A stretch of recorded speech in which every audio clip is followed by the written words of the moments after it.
we'll wait a little bit before we start because maybe people will come right on time. We don't want to start early. That's not fair.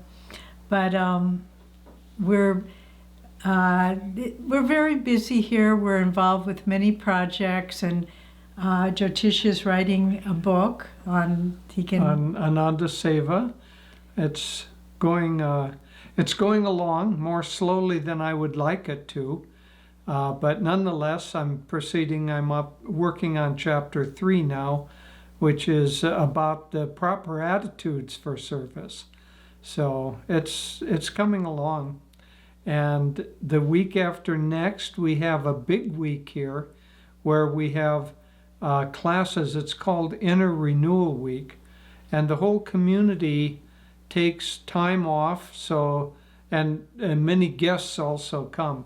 So there will be classes every morning and longer meditations, group meditations together, and then activities in the afternoon. That goes on for a week. The theme of the Inner Renewal Week is 3 pillars of our path.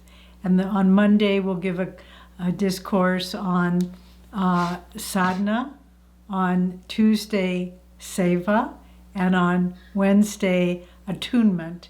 Then Thursday, we have a long meditation and initiation into the Nayaswami order. And then Friday, we'll have questions and answers. And it will all be recorded, so you can watch it at your convenience. But we started this tradition, maybe 10 years ago, where in the middle, this is our winter, and people get a little isolated, or it's cold and they don't come out so much. So we said, let's all come together and really be inspired. And then Friday night, there's a Kriya initiation, first and second initiations, I believe. Nayaswami Jaya is here with us. He'll be doing one of the initiations. So it'll be a very, very nice week. And we hope you can watch these classes together when the time is available. Many years ago, we called it Winter Renewal Week because it occurred in the winter. But then I think the second year that we did that, during the week we had about 3 feet of snow. And so we decided we better not call it Winter Renewal Week. The winter is renewing itself. We'll call it Inner Renewal Week. So we changed the name. And one more little story. This happened, so it's 8:30 in the evening, Saturday night for us. And so we were driving over, and it's kind of a cold, windy night. And one of our great delights here, living in the forested area, is we love when we can see a little wild fox. They're very sweet and beautiful. Actually, the Native Americans thought they were very auspicious. So we were just leaving our house, and Jyotish said, this seems like a good night to see a fox. And we don't see them maybe every 3 or 4 or 5 months. And so just as we were driving over, this beautiful little red fox came out on the road and sat there and then went back into the trees. Into the bushes. So anyway, that was auspicious for us coming over. So with all that very important news that we just shared. Yes, important just to share some friendship before the prayer. So now it's time I think people are joining us officially. So let's begin with the prayer. Heavenly Father, Divine Mother, Friend, beloved God, Great Masters, Jesus Christ, Babaji Krishna, Lahiri Mahashaya, Swami Sri Yukteswar, Beloved Guru, Paramahansa Yogananda Ji, Saints of all religions, we humbly bow to you all. Bless us with thy presence, with thy grace and guidance, and help us to be channels to bring thy light to all whom we meet. Om Shanti, Shanti, Shanti. So let's just meditate, 2 or 3 minutes together, just to get centered. So relax, let go of all mental concerns, just be in the here and now in a relaxed and receptive state.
Om Shanti, Shanti, Shanti. Well, we want to welcome all of you who are joining us, not only our dear family in Chennai, but also in all of our different centers throughout India. And if you're just watching from your own home computer, then we welcome you to be a part of our sharing today. We have a beautiful topic that Dharmarajan chose, how to create harmony with others. And Jyotish will speak, then I'll speak, and then we'll see if you have questions that you'd like to ask of us. So Jyotish will begin. So creating harmony is a very, very important part of the spiritual path. Many years ago, there was a woman who lived here who had a difficult personality. She was always in conflict with different people. And it was hard for her, and it was especially hard for those who were around her and had to try to work with her. And kind of in distress, she went to Swami Kriyananda, and she said, "Swami, aren't I in tune?" And Swami said, "Being harmonious is being in tune." And it was a very powerful statement, just a very brief one, but very powerful. I'll use an analogy because in Chennai especially, you have such a beautiful choir. And when you sing a solo, when you're just doing a chant yourself, you can do a lot of variations of it. You can sing loud, you can sing softly, you can hold notes longer to give different variations or a different bob to it. And so singing solo is one way of relating to, actually it's all of these are ways of relating to the divine. And so one is singing solo, but when you sing in a group, then you can't work the same way. You can't sing the same way you would if you were just doing it in your own meditation room or your own puja room. You have to tune in to the others, and there are different aspects that you have to tune into. First of all, you have to sing the right note. You can't just randomly pick a note. You have to sing exactly the right note. And as you get better and better, that note has to be just right on tune, and it has to have the right length to it. You have to hold it just a certain amount of time, and you have to sing it at the right volume. All of these things, you have to be in tune with those around you, and especially with those, because our choir songs generally have 4-part harmony. You have to be in tune, especially with those that are singing the same, singing soprano or alto or tenor or bass, the same aspect of that harmony that you are. And you have to listen to those, be in tune with them, and kind of meld your voices into that. And in order to keep everybody together, you need a choir director, because in a choral piece, timing is very important. So the choir director, will start a note and then stop a note, will draw the note out in volume or soften it, will tell you to put heart energy into it or to put willpower into it, various things. So the director keeps everybody in harmony and able to work together. Now, I think, in fact, that was the real spiritual purpose for which Swami created the music and did it in 4-part harmony. Because first he wrote them just as songs, beautiful songs that he played on the guitar.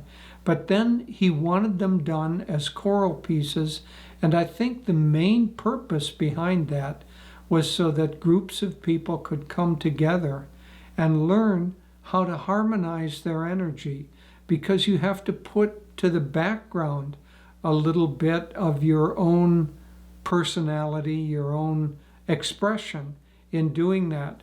I remember we were watching a movie one time on the life of Beethoven, and there was a young boy about 7 or 8 years old, and during one of the beautiful, beautiful symphonies of Beethoven, there's a choral part called the Ode to Joy, and it's this beautiful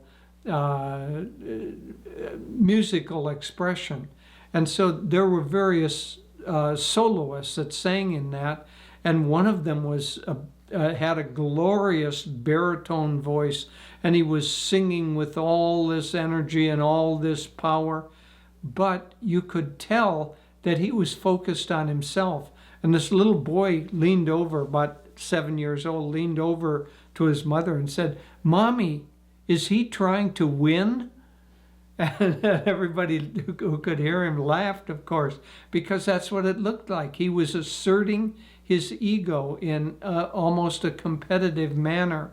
And so in real choral pieces, you have to draw your ego back, and you have to, with your own desire, with your own volition, you have to allow your ego to work with the egos of others in a kind of a flow.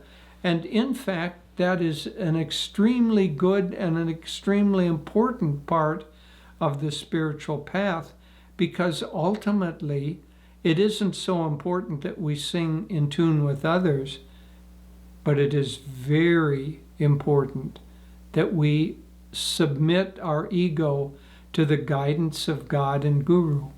If we're unable to do that, then it's as if we have a cup, we're saying, I'm thirsty, I'm thirsty, I'm thirsty, but the cup is upside down and they can't put any grace into it. They can't pour their love into it because the hard shell of the ego is preventing all of that energy that they're wanting to give. So we must learn to turn our cup up so that it's receptive. The cup in this case, of course, is our heart, our soul, our mind.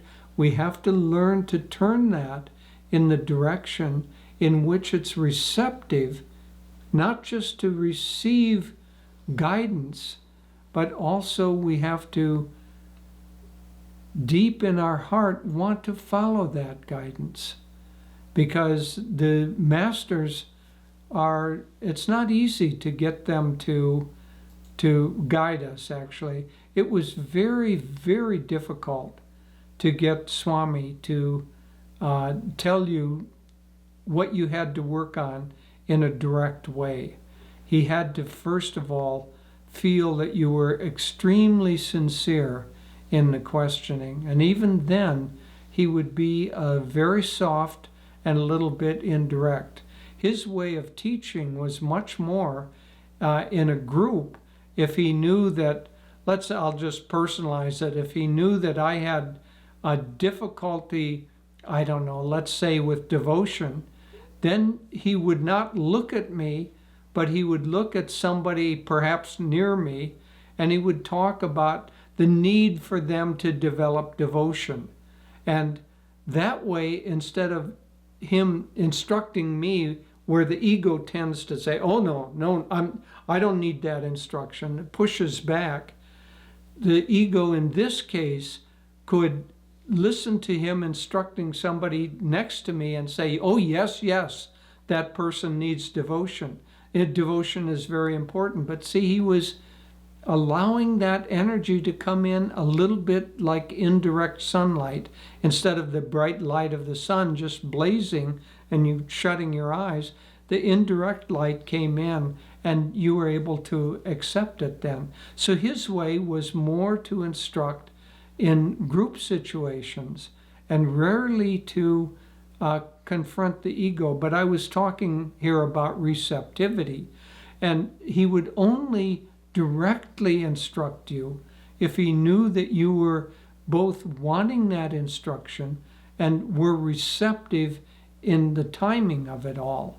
And if you were, then you could ask him a question and he would give you quite a direct answer to it. Very loving, very much filled with his blessing, but nonetheless, he would clearly be able to instruct you.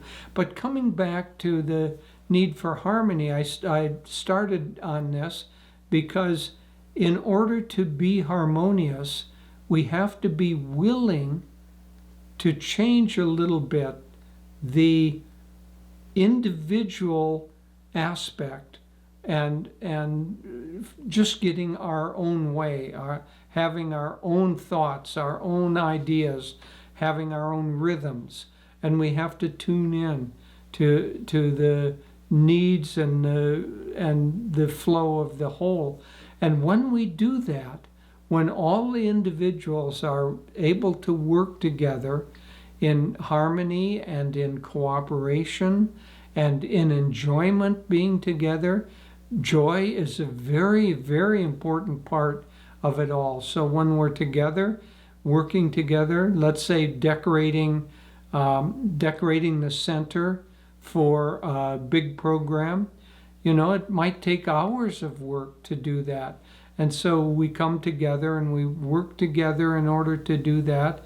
But each one has to work in such a way that they're aware of the impact of what they're doing on the other people around them and coordinate their efforts.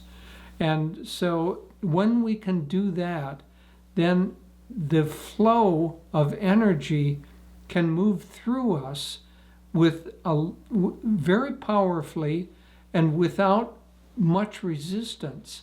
But even a little bit of egoic resistance can cause problems. There is a very interesting aspect. I enjoy finding analogies between, science or the physical world and the spiritual world. But 2 or 3 years ago, we had a huge 2 years ago, we had a huge rainfall, more than double the normal rainfall over the winter. And one of the dams very near us, about 70 kilometers away, it filled up and nearly to the top. And so they had to, for the first time in many years, they had to let water go out through what they call a spillway. So it was releasing water so that it didn't overflow the dam. Well, that spillway hadn't been repaired or worked on for a number of years, and there were a few little bitty cracks in it.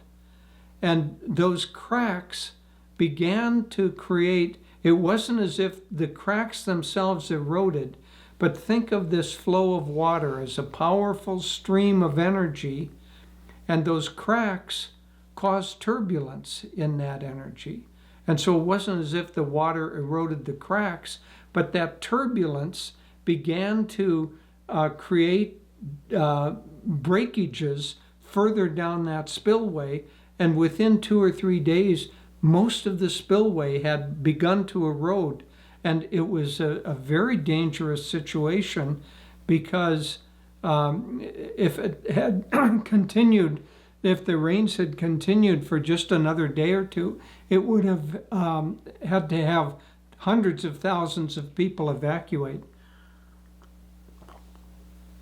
But I use that example because when you have a group energy and all of the energy is flowing harmoniously, even one person acting out of tune or selfishly or egotistically can cause that turbulence that causes the whole project to begin to erode like that dam.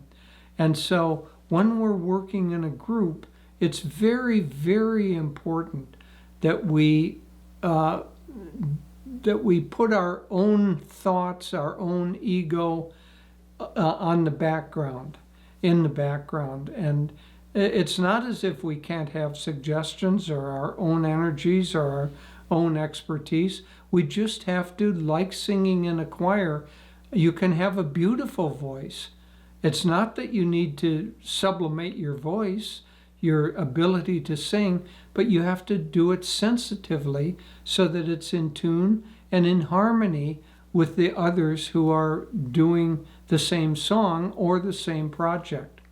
Now, another thing that happens is that when we do that, when there's a flow of energy and there's a kind of everybody is working harmoniously, working in sync, there's a kind of an energy of friendship and enjoyment and joy. That energy creates a magnetic flow. There's just another principle in physics that if you put energy through a wire, it creates a magnetic circuit around that, a magnetic field around that wire because of the flow of energy. The same with group energy. When there's a strong flow of energy and a harmonious flow of energy in a group, it creates a magnetism. That's why if there were 4 people, 5 people working on an altar together, and they were having a great time and they were enjoying it and they were laughing and they were enjoying the interchange, a person who came in the room would immediately be attracted to want to go and help. But if on the other hand, that same group was arguing about who should do what and what color the flowers should be and why didn't you do this. A person coming into the room would probably take one step in and turn right around and go back out the other way because there was a negative magnetism that repelled. And so the group harmony for all of Ananda, when we work as a group and are able to harmonize our energies together, it creates a lot of magnetism. And honestly, Ananda has been built more by friendship and by magnetism than anything else, because it has attracted people, resources, circumstances, and blessings from God to come. We've told this story, some of you may have heard it before, but it attracts miracles to happen. There was a time when we were building what has been for many years our temple here. At that time it was being built as the publications building to be able to print Swami Kriyananda's books at the time. This was 40 years ago. So Swami had a design that came to him in meditation. He just drew it out on a little piece of paper and he handed a little half sheet of paper, handed it to our builders and said, "Can you build this?" And they said, "Well, we'll try, Swami." It was a fairly conventional base, a rectangle, but the roof had a slope going up one way and a double slope going the other way. He wanted it to feel like a bird about to take off from the hillside on which this building was placed. And so they built all of it. They worked for months, with the foundations and the walls and all of that. They built all of it up to the point where they had to start on the roof, but they did not know how to build that double curve of the roof. It was just beyond their skill. And so they did everything they could. They came to a point where they had done everything. It was lunchtime, and the foreman said, "Well, okay, after lunch, I don't know how we can proceed, so let's just clean up the work site." At that very time, a car drove up, and a man got out, and he said, I knew about Ananda, I'd heard about it, and I thought vaguely I might want to visit, but I live a long ways away. I live 8 or 9 hours away from Ananda. But this morning I woke up with a strong, strong urge to drive up and see Ananda. And so he asked them, "What are you doing here?" And He was from Santa Barbara. Yeah, he was from Santa Barbara, which is 8 or 9 hours drive away. And they explained what they were doing and explained their dilemma to him. And he just laughed. He said, "I'm a structural engineer and I specialize in just this kind of building. I'm probably one of 2 or 3 people in the whole of California who know the solution to how to build this roof, that a solution that you can do within your budget." And so he told them, "We've built that roof. That temple is here still 40 years later." But see, that power of harmony, the group harmony, doing everything you can, then it produces a divine flow, a wind of grace that comes behind you and helps your efforts. In this case, it produced the miracle of this man not knowing why he was coming here, but driving up all that way just in order to be able to help. So group harmony is an extremely important aspect of the work of Ananda, because it attunes us with God. Secondly, it creates the magnetism of a group that is attuned with God. And that group magnetism draws to us the circumstances, the people, and the resources to allow it to grow. And you all have seen this in practice in Chennai and in the various centers all the way through Ananda, because of the harmony. Ananda in India I'm talking about particularly, because of the harmony of the people that have been drawn. there's a magnetism in every center is growing and growing and growing. And that will continue as long as we can attune our energies to God and to each other. So harmony with others is central to the spiritual path.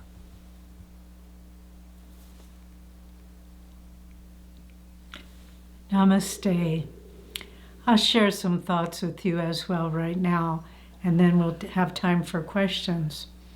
You know, Jyotish began using the analogy of a choir, which is so many lessons can be drawn from that with regard to harmony, because harmony isn't only getting the notes right, it's also seeing yourself in proportion to everyone else's energy.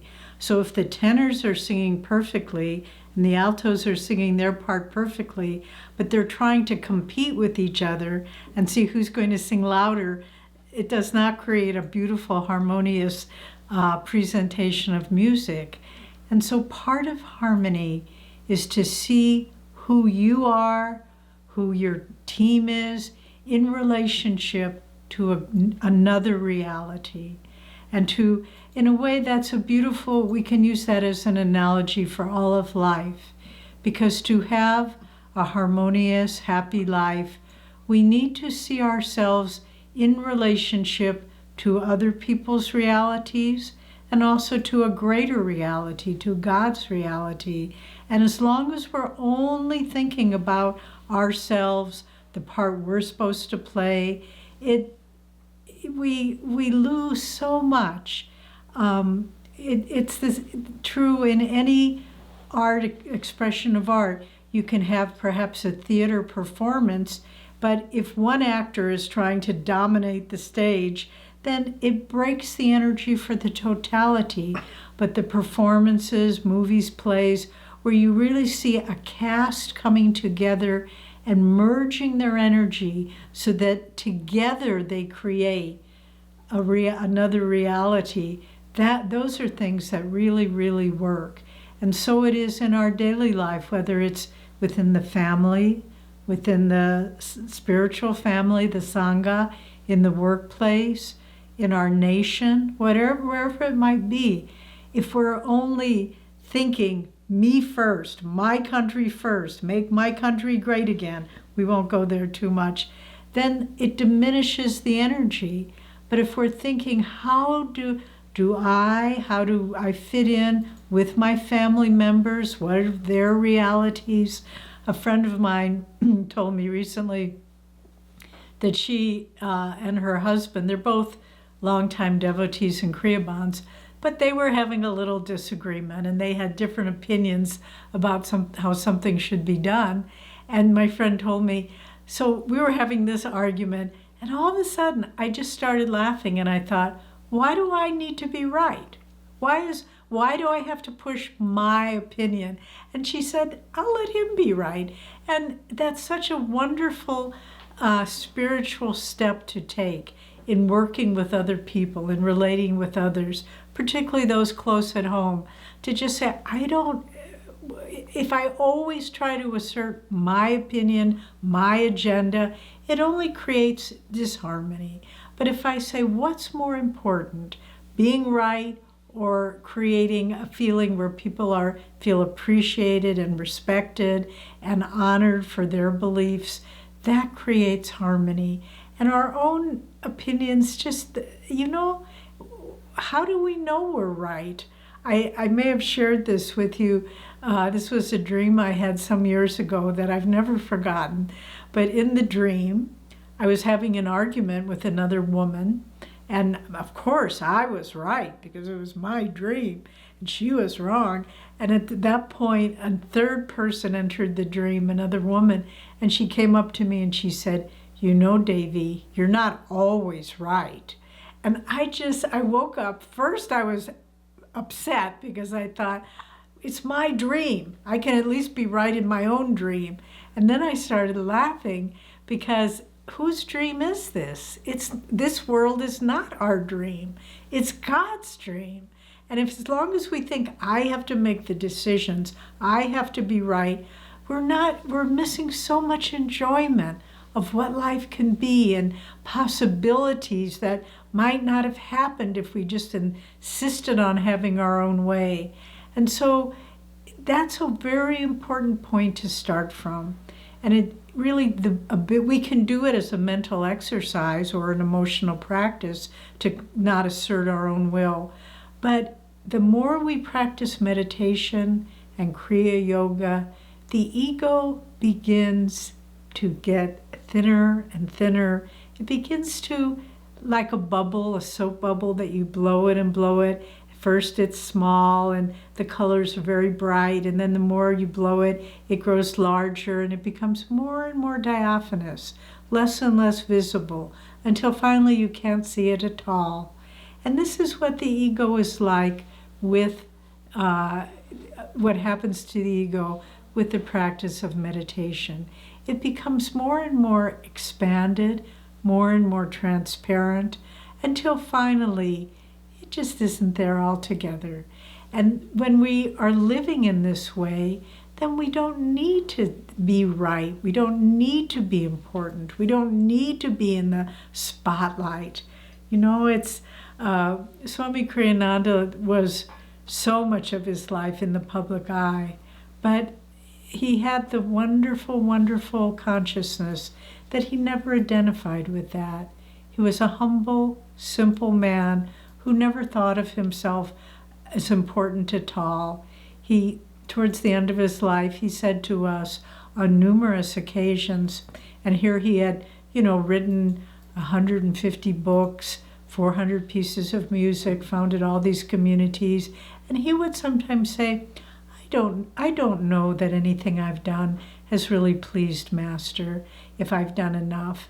And we just couldn't find the words to respond to that, because to us it seemed what he had accomplished was beyond comprehension for any individual to be able to do that. But part of that was because he didn't identify, I have to be right. He was in a flow. And that's another part of being able to create harmony with others. If you're in a project working with others, don't see it as now we have to do this, now we have to do that, but just more be in a flow of grace together. And just see if someone comes and says, oh, let's do it this way. You just say, oh, maybe that's a better way to do it. And it's in that flow where divine inspiration and grace can really come in. Now, I want to read a little bit. This is from Swamiji's book, Affirmations for Self-Healing. And there's a beautiful passage that I just came across that is pertinent to our topic. And this is on consideration for others. Consideration for others is one of the marks of a refined spirit. Many people on the spiritual path feel that since it is within that we are seeking the kingdom of God, and since they are working at developing a spirit of non-attachment, it doesn't matter how they express themselves to others. Indeed, their inconsiderateness is an affirmation of their independence of the opinions and feelings of others. If God is pleased, they tell themselves, what matters the displeasure of man? Yet, by unkindness, we can never please God, who is all kindness itself. Sensitivity to others is a way of self-expansion. One truly achieves freedom in himself when he can respect their realities, because he is wholly at peace with his own. There's so much wonderful teachings in that one page, but one thing to start with is to create harmony with others. We have to start with creating harmony within our own self. So if you're angry or anxious or wanting to push your own agenda, that creates disharmony within you. And that ultimately can create health problems and all sorts of ramifications. But if you just think, try to sit in meditation and feel what's bothering you? Do you have resentment towards that person? Are you angry to this one? Are you competing with that one? And just try to say, I want freedom. I don't want to be the best. I don't want to win. I want to just have inner freedom, peace, and harmony. And then try to create that around you. And the more you create that around you, the more everywhere you go, that harmony prevails. Swami told a story, perhaps you've heard him mention it, that once he was flying, this was many years ago when he was a young man and traveled alone, but he was flying from America to India.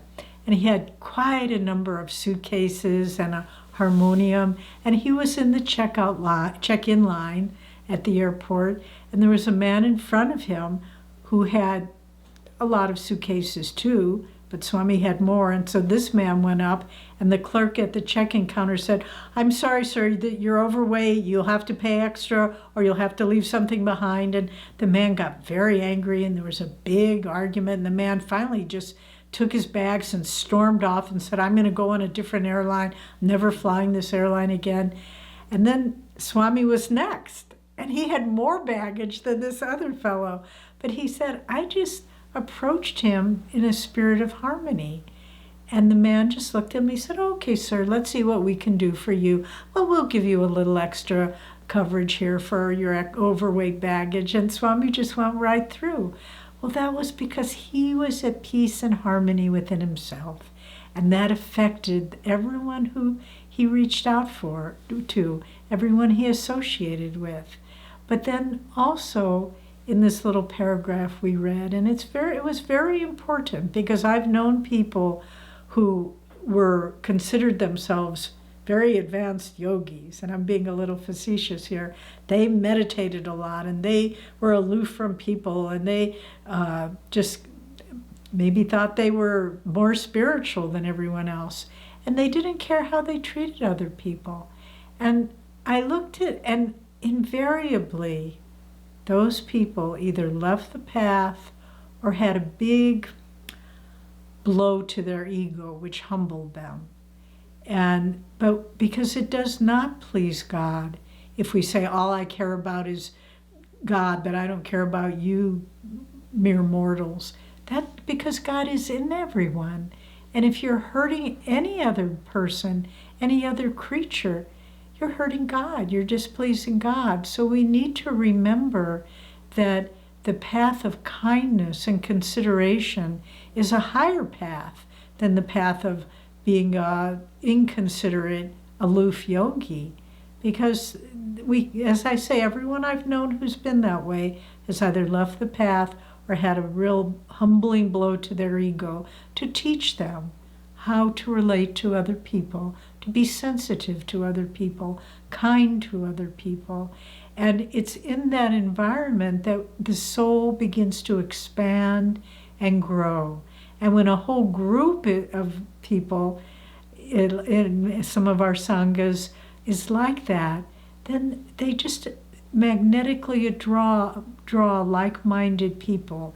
It's a blessing to the world to create centers of harmony and peace and kindness, just to show that it is possible.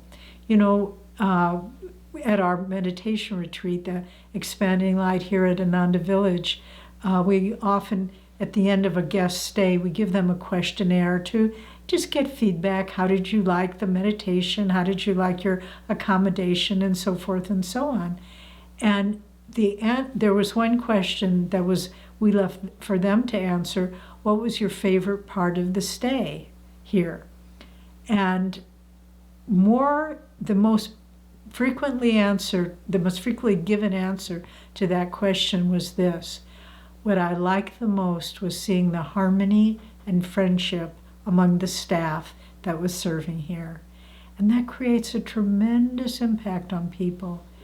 But then finally, we need to understand that the real harmony isn't so much what we do, what we say, but it's simply our state of consciousness. There is a story from the life of the great woman Saint Ananda Ma, And a friend of ours who was a direct disciple told us this story.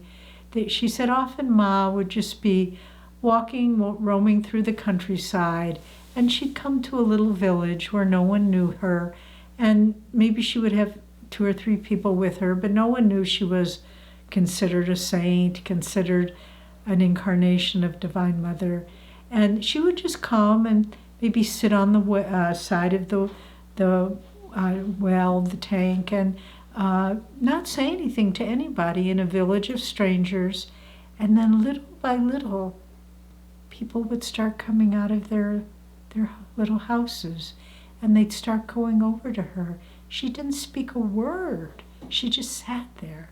And one by one, the village began gathering around her, sitting at her feet, touching her feet, putting their head in her lap, just wanting to be near her.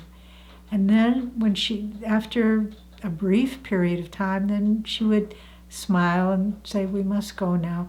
People would start weeping and begging her to stay. And she hadn't said a word. She hadn't delivered a lecture. She hadn't done anything but be in a state of divine harmony and divine God consciousness.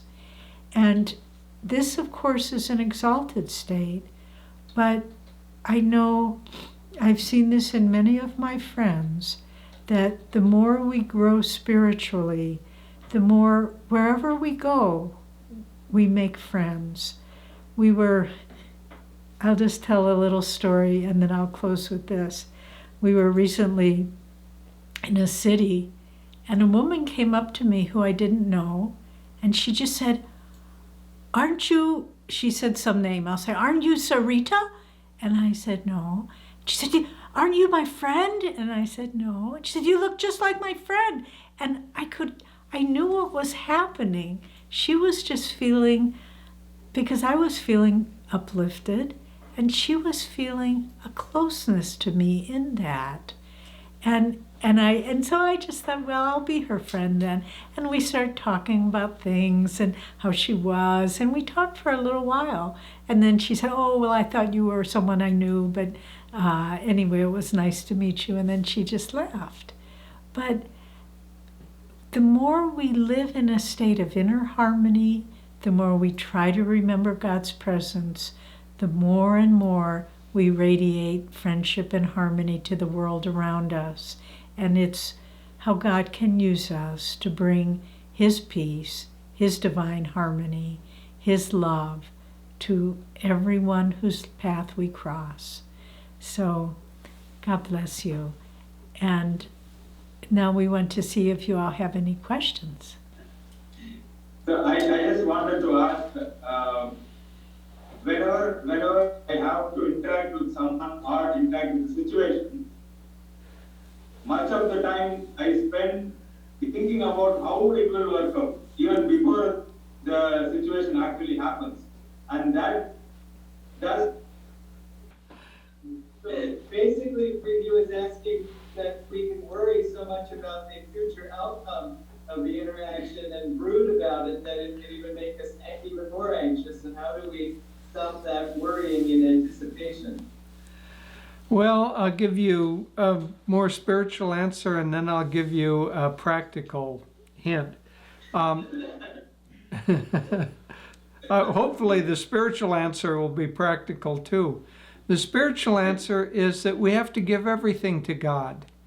You know, if we have too much of a sense that we're responsible or that we're the doer, it just weighs on us. And I've recently been doing one of his affirmations, which I find very, very beautiful. And I was having a pattern.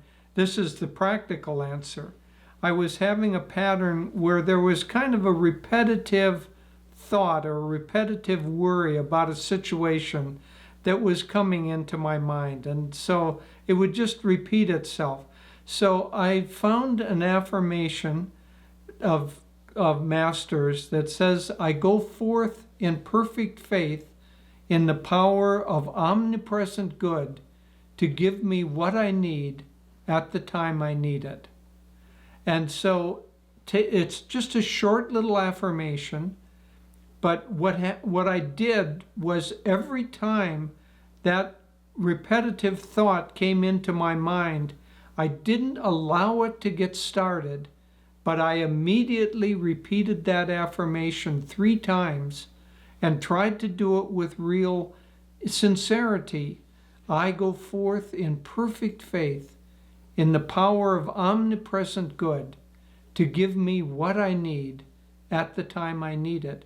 And honestly, by doing that simple practice, it short-circuited that worry, and after 2 or 3 days, it didn't visit my mind anymore. And so you can do a number of things, but the key here is, one, give more and more of your life and everything, your worries, your concerns, everything, give that to God. Secondly, don't allow a negative thought to gain momentum. Short circuit it with a positive thought, and you'll cancel it out, and then you can go on. But the more it gains momentum, then the more energy it has. So it's like a train. Stop the train before it even gets out of the station. And I'll give you an answer to your question. With Master gave specific instructions about how to prepare for giving a talk. And, we have to use our mind. We have to plan. God gave us a rational, logical mind for a purpose. So if you have a project that's coming up, we need to think about it. So the advice Master gave for preparing for a talk, he said, think about it, write down some points that you want to make. He also said, include a joke because people like to laugh. And he said, and then tear up your outline, throw it away, and speak from inspiration. So in a project, think about what needs to be done, have a logical sequence, try to have fun with it, build in fun parts to it, but then let your plans go. I mean, they'll still be in your mind on some level, but see what else is trying to happen, and enjoy the flow of inspiration that comes in the actual doing of it. Honestly, for me, I think that's one of the biggest lessons I came into this life to learn, to simply let go of planning, let go of my own ideas, and just see, God, what do you have in mind? And there's a lot of freedom and joy in that process. Okay, other questions? Hello. Hi, we didn't see you. Sort of. Where is the No, we can see you. We see you. I don't see. Right there. I think it would be very helpful to talk a little bit about friendship. I think Ananda is a new concept. People in India, society is so crowded. You can't help but want to compete with one another. And also in the workplace, there's also, huge amounts of people. You have to have a master's degree to even get an entry-level job. And then in the family, a huge family, you may be at the bottom of the pecking order. And so here we are at Ananda, and people naturally say, well, I would just act the way I would in family. But in actuality, if you could talk a little bit about friendship, and even step 1, 2, and 3 of getting out of a competitive mindset, and what spiritual friendship is about.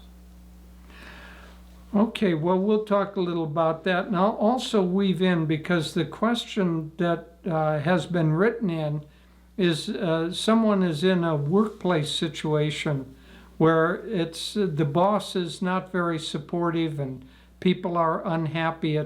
He feels isolated and there isn't really anyone to talk with. And the two are kind of related. So let me talk a little bit about friendship. First of all, India has a particular cultural, one might say, forces to it. It is crowded. It is a society where everybody is rising, or the society as a whole is rising, and therefore people are really trying to come up. They're trying to get a good education. They're trying to get good jobs, trying to rise up in their jobs. And it's an extremely competitive culture right now. Much more so, honestly, than America. America is also competitive, but not to the same degree. So in the Ananda culture, it's different because it's, to a certain extent, we're like a family, but we don't have much in the way of hierarchies in the family. So it's almost like we're all siblings born on the same day or something. I don't know quite what the analogy would be, but there isn't a great degree of hierarchy. A little bit, but we certainly don't emphasize it. And therefore, friendship, just as one person to another, without having to think, is this person above me or beneath me? Am I better because I've been here longer or not? You know, we're trying to get rid of that and see ourselves all, first of all, as children of God, but even more importantly, as extensions of God. And so is your right hand more important than your left? Let them both work together. And so the Ananda culture is trying to have very positive values and very supportive. But coming back to the workplace that this man is struggling with, I know that many people struggle with negative environments, either at work or sometimes in their own family. And it's not easy to escape from those environments. It's not like you can simply quit your job. And so you need to try to insulate yourself, and if possible, find one or two people that you can relate to, and not think that you're going to necessarily change the culture. And if you can get to a better, more friendly arena, environment is very important. And I'll give you a few quick points. One, of course we want to succeed in what we're doing. And so the intention to excel, to do the very best job we can in whatever task is at hand, that of course is important, and we shouldn't ignore that. But one can do that without trying to defeat others, without trying to put others down. There was a track meet here some years ago with our grade school students, and one little boy was trying very, very hard to win this race, and his mother asked him afterwards, well, did you win? He said, no, I didn't win the race, but I won against myself because I had the best score I'd ever had, best time I'd ever had. So it's important to try to excel, but if we can do it with the sense of any project is worth doing the very best we can at. And then if there are disharmonious people, so number one, excel in what you're doing. Number two, if there's disharmonious people at family, work, boss, again, create a protective aura around you, but also project positive energy towards them. Make them feel, no matter how they treat you, you're a team with them. You're a family with them. They're your if it's in-laws, if it's bosses, whatever it is, project a sense of harmony, a sense of unity with them, even if they're not projecting that to you. And then as far as divine friendship, the third point here is try to see the best and highest in everyone. No matter if it's the person that is irritable and grumpy all the time, try to see the best in that person. Another way of saying that is try to see God in everyone that you interact with, because God is there. And the more you can relate to that highest part of that person, the more they will relate that in return, that from the highest part of who they are. So these are all important practical things you can do. But if we are a divine friend, if we define ourselves as I am the friend of all, Master has so many beautiful prayers and poems about I will spread my smiles in the hearts of those that have no happiness. I will be a divine friend to all. If we, no matter how the world treats us, if we choose to be a divine friend, that's a path to finding union with God. So we're almost out of time. I don't know if there's one more question. Thank you, Ji.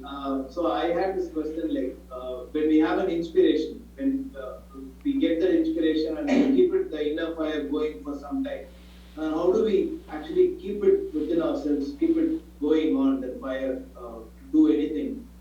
Eventually something else comes up and then it just gets down, or we forget the inspiration that truly motivated us to do in the first place. It just gets distracted sometimes. How do we keep that inner fire going within us, remembering the focus that which motivated us to do as we do?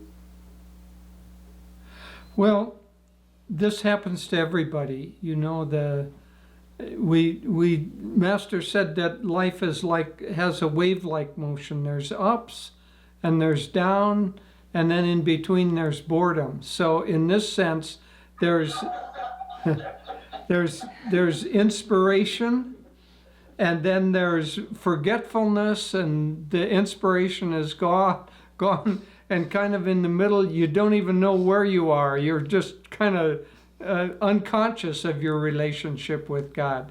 And so, at least in our meditations, do the best we can to return to that sense of inspiration and connection with God.